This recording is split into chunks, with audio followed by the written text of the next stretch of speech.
Section 1. No one in our neighborhood ever expected things to escalate the way they did with Karen. She'd always been mean, petty, and controlling as the HOA president, barking at kids for riding their bikes too close to her driveway, or harassing dog owners for letting their pets sniff the grass near her manicured flower beds. But the day I learned she had deliberately targeted my disabled daughter was the day I realized this wasn't just about a bitter old woman with a clipboard. It was about someone dangerous, someone cruel enough to think a child with cerebral palsy was fair game for her twisted sense of justice, and it all started on a humid Friday afternoon when my daughter, Ellie, begged me to let her roll down the path that runs parallel to the train tracks because she liked the breeze there. She'd always been fascinated by trains, their rumble, the way the ground trembled beneath them, but I'd always been careful, making sure we stayed a safe distance back from the rails, and that day I had to run back to the house for just a minute to grab her water bottle from the counter. I swear I was gone for less than 60 seconds.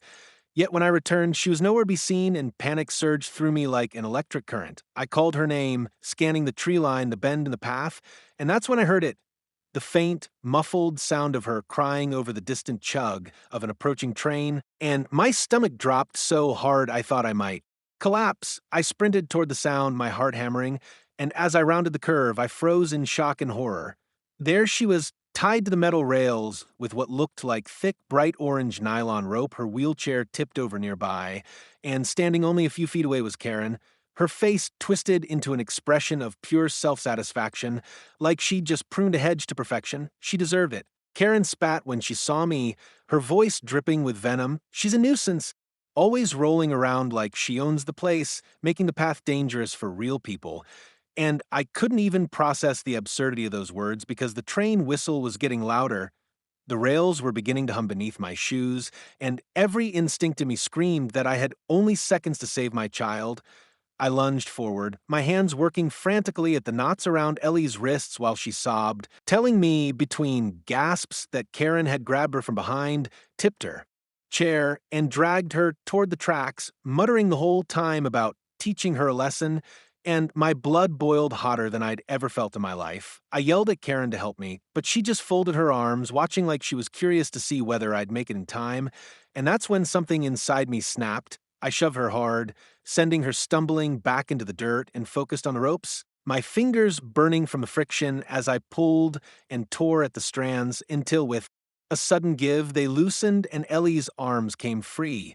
I scooped her into my arms, half running, half stumbling toward the embankment as the roar of the train hit us, the wind pressure so strong it nearly knocked me off my feet, and we collapsed in the grass just as the engine screamed past, the vibration rattling my bones.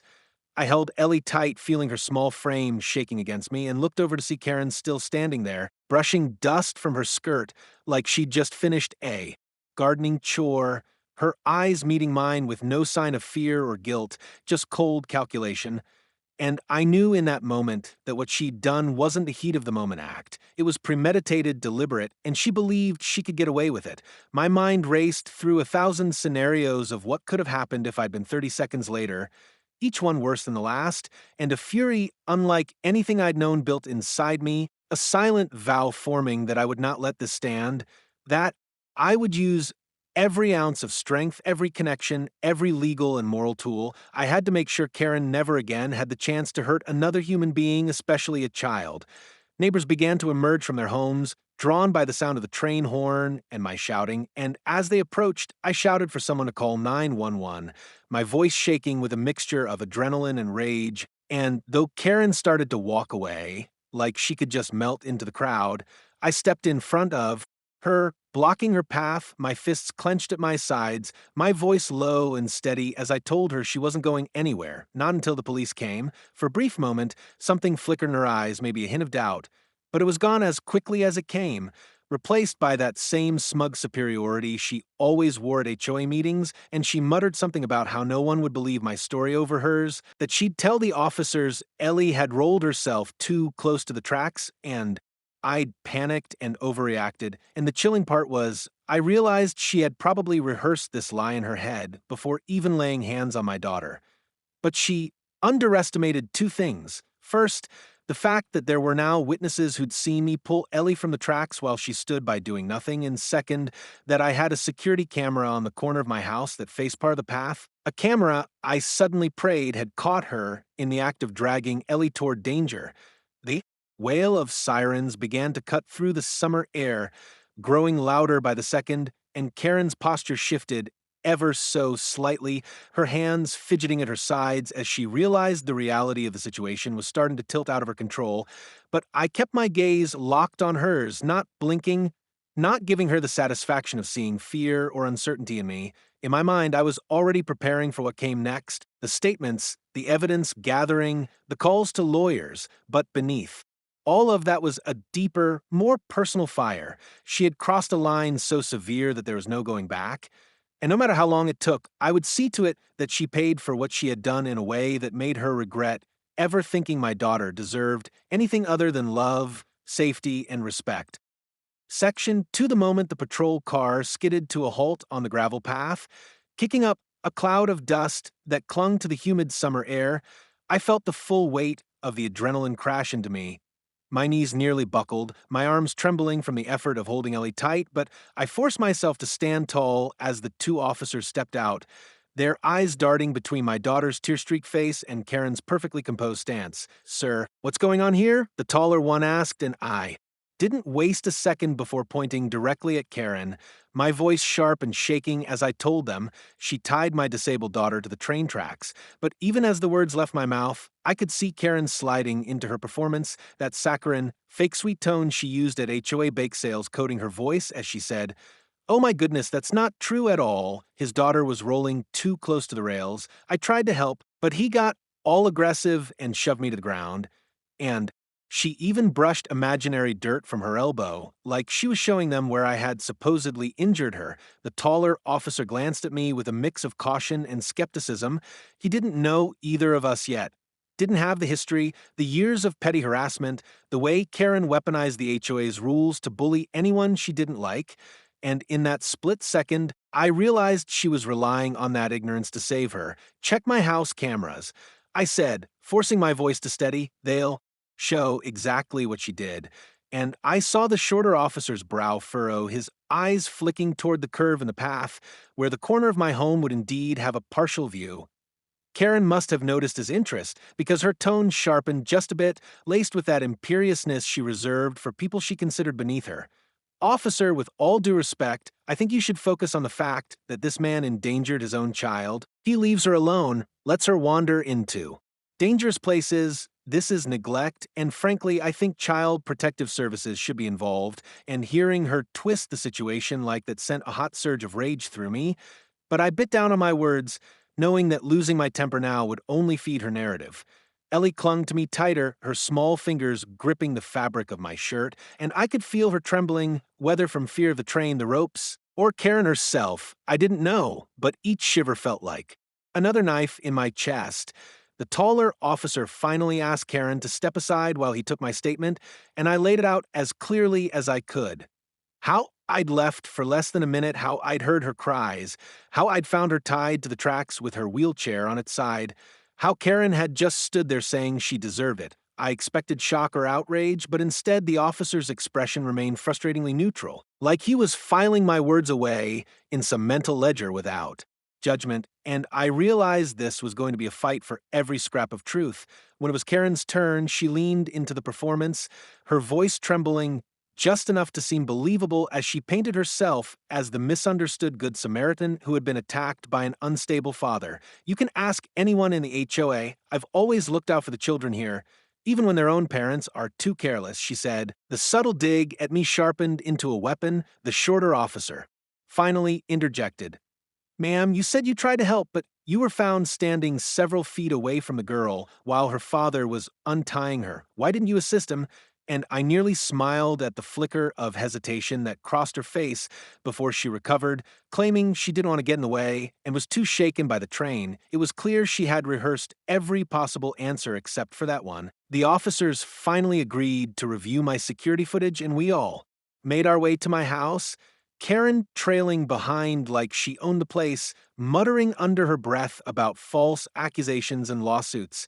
Inside, I pulled up the camera feed, my heart pounding as the video loaded, and there it was, grainy but unmistakable. Karen stepping into frame, grabbing the handles of Ellie's wheelchair, yanking it sharply to the side, tipping it over and dragging her toward the tracks as Ellie flailed. There was no sound on the footage, but her body language, the aggressive jerks, the way she looked over her shoulder, were damning. I zoomed in, replayed it, and saw the officers exchange a glance, the shorter one muttering, "That's not good," while the taller one finally turned to Karen and said, "Ma'am, we're going to have to ask you to come with us," but Karen's reaction wasn't the shock or fear I'd expected.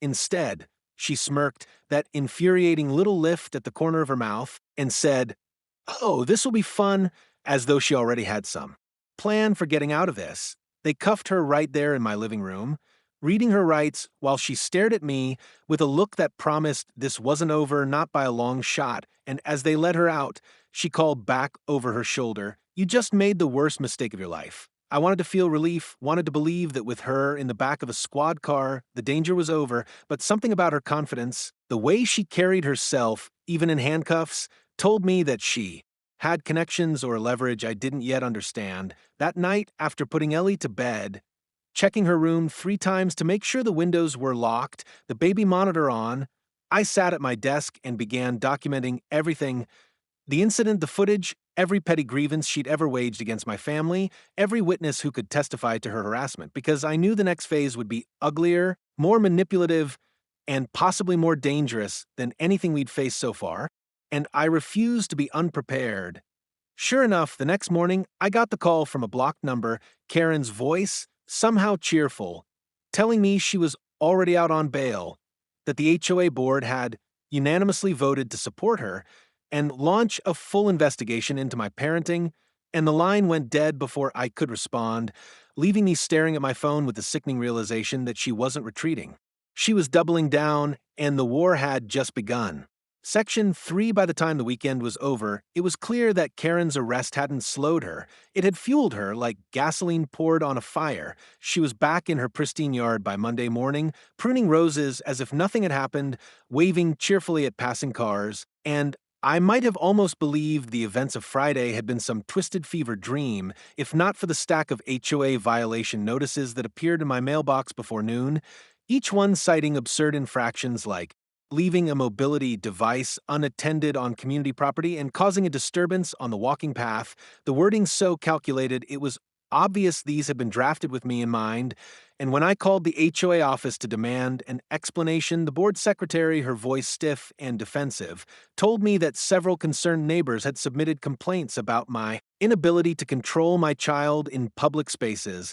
I didn't need a psychic to know exactly whose fingerprints were all over that campaign. The most infuriating part was how strategic it was. She wasn't just going after me in court, she was attacking my reputation, laying the groundwork to make me look unstable, negligent, even dangerous, so that when the criminal case came up, she could stand there with a straight face and say, "See, he's been a problem all along." It became a daily battle. Calls to lawyers, meetings with the police detective assigned to the case, who warned me that Karen had already filed a countercomplaint accusing me of assault and child endangerment, a move so brazen, I almost laughed until I realized the DA's office was obligated to review it.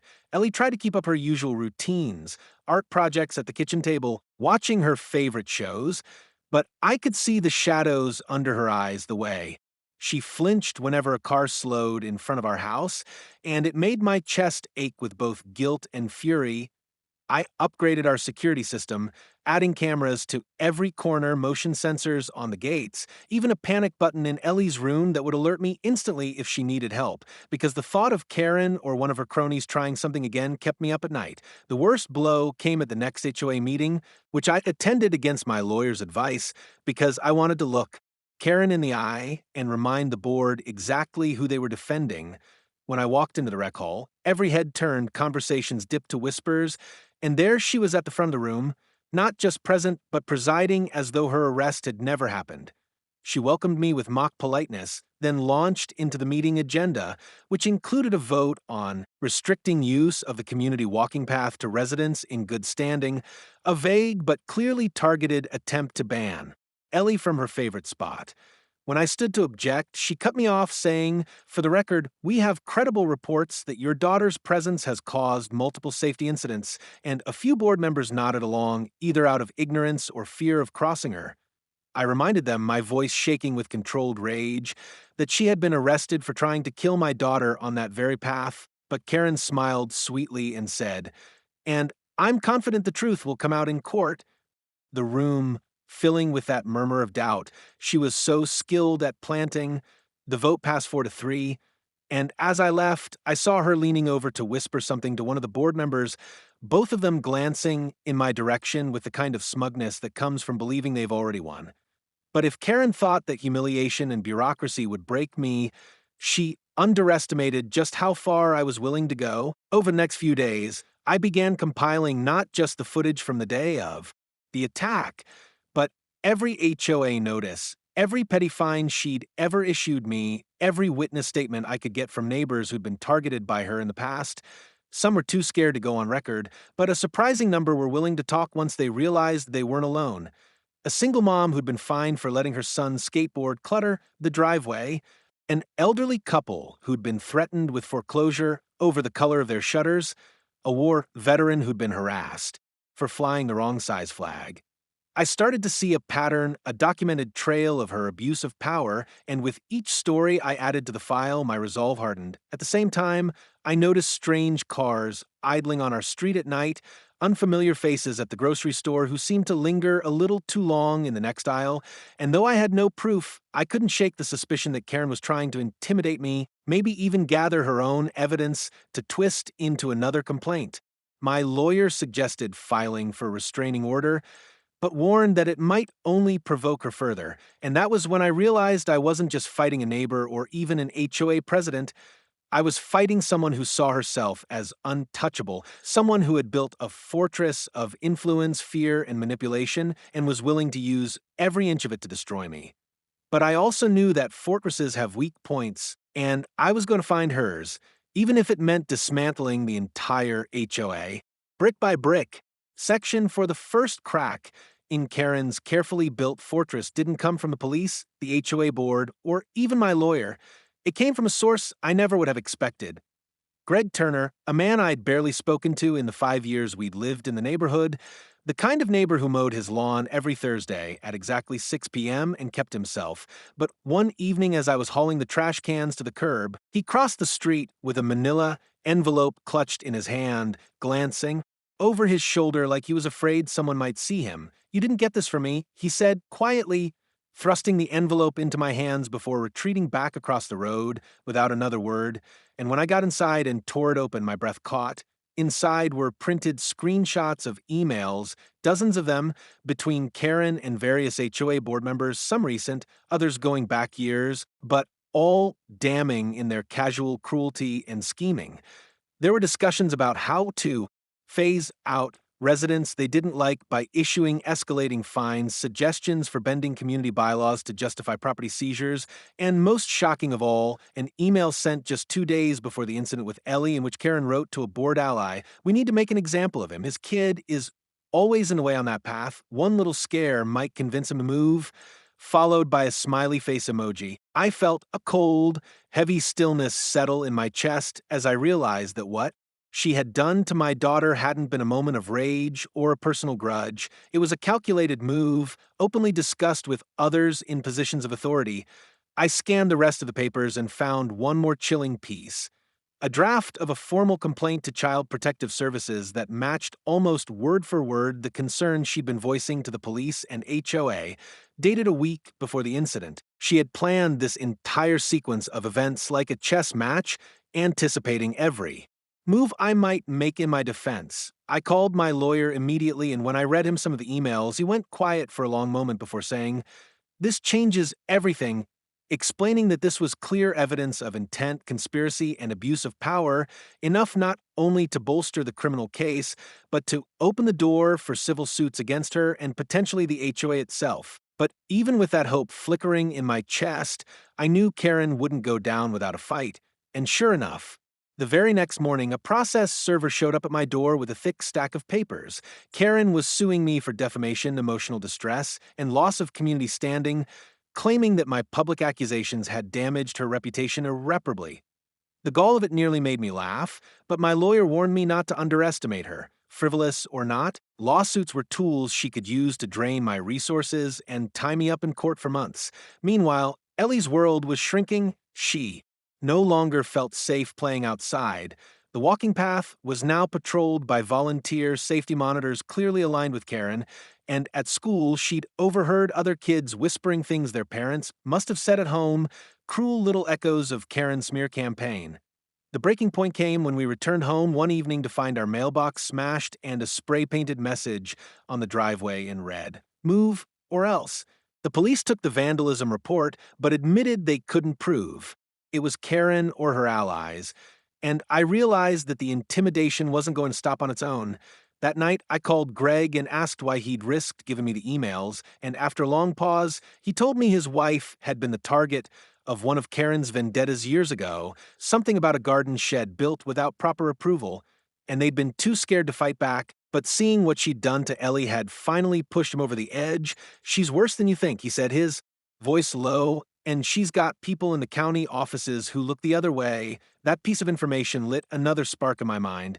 If she was leaning on political connections, I'd have to go outside the local system to get real action. I started reaching out to investigative journalists, ones who specialized in corruption and abuse of power, sending them carefully redacted versions of the emails and the footage from my security camera. At first, the responses were cautious, but when one reporter from a regional news outlet called me back and said, "I think this is bigger than just an HOA story," I felt the first real surge of momentum since this nightmare began.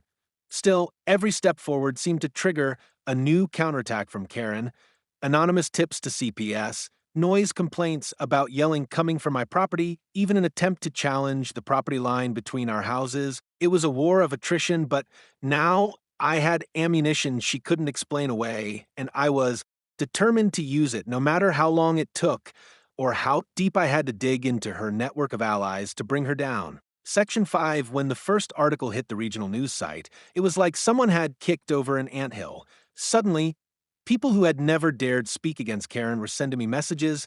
Neighbors from other subdivisions she'd managed in the past, former HOA board members who had quietly resigned rather than be complicit, even a retired county clerk who admitted off the record that Karen had a habit of filing urgent code enforcement requests against her personal enemies. The story, titled HOA president accused of targeting disabled child in train track incident, didn't pull any punches. It ran the security camera stills alongside snippets of the leaked emails from Greg's envelope with careful redactions to protect the source. And while my lawyer warned me the defamation suit would now intensify, the public pressure was already forcing cracks in Karen's control. The HOA board held an emergency meeting the day after the article ran, and though they didn't remove her outright, they voted to suspend her pending the resolution of legal matters, a decision she called a cowardly betrayal in an angry email blast to the entire community. Suddenly, the mailbox that had been stuffed with violation notices for months was empty, the constant slow rolling of strange cars past my house stopped, and for the first time in weeks, Ellie and I were able to sit on the porch without feeling like we were under surveillance. But the peace didn't last, if anything, the loss of her official power seemed to unchain Karen's personal vendetta, and 2 nights later at 2:17 a.m., my motion sensors lit up the phone app with an alert. A figure in a hoodie crouching near my backyard gate, trying to wedge something under the latch. I grabbed the baseball bat I kept by the bed and shouted through the upstairs window, and the figure bolted, but not before the floodlights caught just enough of their face for me to recognize the sharp cheekbones and purse mouth I'd seen across. 100 HOA meetings, it was Karen herself, caught trespassing while supposedly awaiting trial. The police came, took another report, and when I showed them the footage, one officer muttered, "She's not even trying to hide anymore." But the next morning, she was back on her front lawn as though nothing had happened, watering petunias and waving at passersby with that same icy smile. Then came the CPS visit. A pair of caseworkers at my door with a folder of allegations that matched the draft. Complaint from her emails, almost word for word, claims about unsafe play areas, inadequate supervision, and emotional harm caused by public disputes. I had every counterdocument ready, security logs, witness statements, even the timestamp proof that I'd been with Ellie at every moment in question, and after 2 hours, the caseworkers left, their expressions betraying how little they thought of the complaint, but the fact that she'd actually triggered a state investigation, however, baseless, made my stomach twist with anger. Still, the mounting legal evidence was starting to snowball. In addition to Greg's emails, two other former board members handed over documents proving that Karen had falsified HOA budgets to fund pet projects for her allies, and one even revealed that she'd been warned years ago about boundary-pushing behavior toward residents' children, a phrase so sanitized it made my skin crawl when the reporter published a follow-up story with these new revelations. Local TV picked it up, and within days, the train track incident was no longer just a neighborhood scandal, it was a countywide talking point. People drove by just a point at Karen's house, reporters camped at the end of the street hoping to catch her for comment, and online forums lit up with threads dissecting every known detail of her reign as HOA president. The shift in power was almost tangible. You could feel it in the way neighbors greeted me in the street in the absence of her prying eyes from behind the blinds. But as any cornered predator does, Karen decided to go for broke. The final escalation came on a Thursday evening just after sunset, when I took Ellie into the garage to work on one of her art projects. I heard the distinct sound of metal scraping against metal outside, and before I could investigate, a flash of orange lit up the driveway. Someone had lit a small fire at the base of my mailbox. I rushed out with the extinguisher and put it out before it could spread, but when I looked up toward the street, I saw Karen standing there, phone in hand, filming me, her voice carrying across the distance. "See? He's unstable, dangerous. Look, he's got fires at his property now." She didn't even run when I called the police. She just stood there, narrating her twisted version of events until the cruisers arrived, at which point she calmly told them she'd been out for a walk and saw me destroying community property. It was surreal, infuriating, and exhausting, but this time, the officers didn't take her at her word. They pulled up my camera feed on the spot and saw her crouching by the mailbox with a lighter before stepping back to film. They arrested her then and there for arson and violating her bail conditions, and as they led her away, she shouted over her shoulder, "This isn't over. I'll take you down with me." But for the first time, I saw something behind her bravado, a flicker of real fear, the dawning realization that her carefully curated armor of influence and intimidation was finally crumbling under the weight of her own actions, and I knew then that the endgame was in sight, even if the final battle hadn't yet been fought. Section 6. The trial began 6 months after that night she was taken away for arson, and by then the air in the county courthouse seemed charged with weeks of anticipation, reporters stationed outside with cameras poised, neighbors clustering in the hallway whispering about how this was finally it, and Karen walking in wearing a tailored navy suit with her hair pulled back so tightly it seemed to stretch the skin at her temples, still wearing that faint smile like she believed she could charm her way out of felony charges. The prosecution's case was a brutal, meticulous timeline, security footage of the train track incident playing frame by frame for the jury, audio recordings of her HOA meetings where she discussed disciplining residents who disobeyed, printouts of the emails Greg had given me that laid out her intentions in black and white, including the "one little scare might convince him to move" message that made even the most stoic jurors' exchange uneasy. Glances. My lawyer called witnesses in a deliberate sequence, starting with Ellie's pediatric therapist, who described the lasting trauma the incident had caused, then moving to the elderly couple Karen had tried to force out of their home over their shutters, the single mom she'd fined relentlessly, the veteran she'd targeted over his flag, each one chipping away at her image of being a community leader. Until the facade was nothing but rubble, Karen's defense tried every angle, claiming the footage was misinterpreted, that the emails were taken out of context, even suggesting that Ellie had misremembered the events due to overhearing her father's version too many times. But the jury didn't seem to buy it, especially not after the prosecution played the clip from my security camera the night of the arson, where Karen's face was clearly visible as she crouched at my mailbox with a lighter in hand. When I took the stand, I spoke slowly, evenly resisting the urge to vent. Every ounce of anger I felt, instead describing the events as plainly as I could. How I'd found my daughter tied to those tracks, the exact words Karen had said to me, the sound of the train whistle growing louder, the terror of knowing I might be seconds too late. I saw one juror wipe her eyes and another shake his head, and I knew the image was sinking in, not as a neighborly dispute, but as an attempted murder of a child. The cross-examination was predictably hostile, Karen's lawyer trying to paint me as a hot-headed troublemaker with a vendetta, but by then the weight of the evidence was too much for theatrics to undo. Closing arguments sealed it. The prosecutor's voice, rising as he called Karen's actions a deliberate campaign of cruelty culminating in a life-threatening act, and my lawyer's quiet reminder to the jury that this was not about rules or property lines, this was about power and how far one person was willing to go to keep it. The deliberation took less than 3 hours, and when the jury filed back in, their faces unreadable, my stomach felt like it was knotted in steel wire. The foreperson stood, cleared her throat, and said the words I'd been replaying in my head for months. We find the defendant guilty on all counts. There was a collective exhale in the room, the kind that carries both relief and disbelief, and I glanced toward Karen, her expression frozen, lips pressed so tightly they'd gone pale, the smile finally gone. The judge sentenced her to 25 years without parole, citing the premeditated and malicious nature of her crimes, and ordered restitution payments to every victim who had come forward, including a sizable sum for Ellie's long-term care. As the deputies led her away, she didn't look at me, whether out of shame or defiance, I couldn't tell, but I felt the weight lift off my shoulders in a way I hadn't thought possible, like breathing clean air after months in a smoke-filled room. In the weeks that followed, the HOA board dissolved under public pressure, the bylaws were rewritten under new leadership, and Greg, the neighbor who'd risked everything to hand me that envelope, was elected president, vowing never to let the community fall under the grip of someone like Karen again. Ellie began to smile more, her laughter returning in bursts, and the first time she asked if we could go back to the walking path, I said yes. Hand in hand, we walked beside the tracks, the distant sound of a train.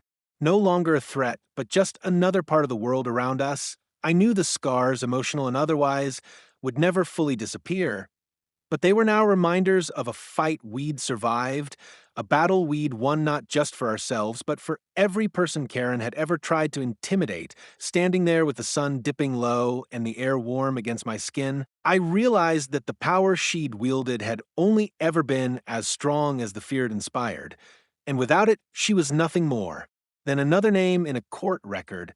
A cautionary tale of what happens when control becomes cruelty and when the people you think are powerless decide they've had enough.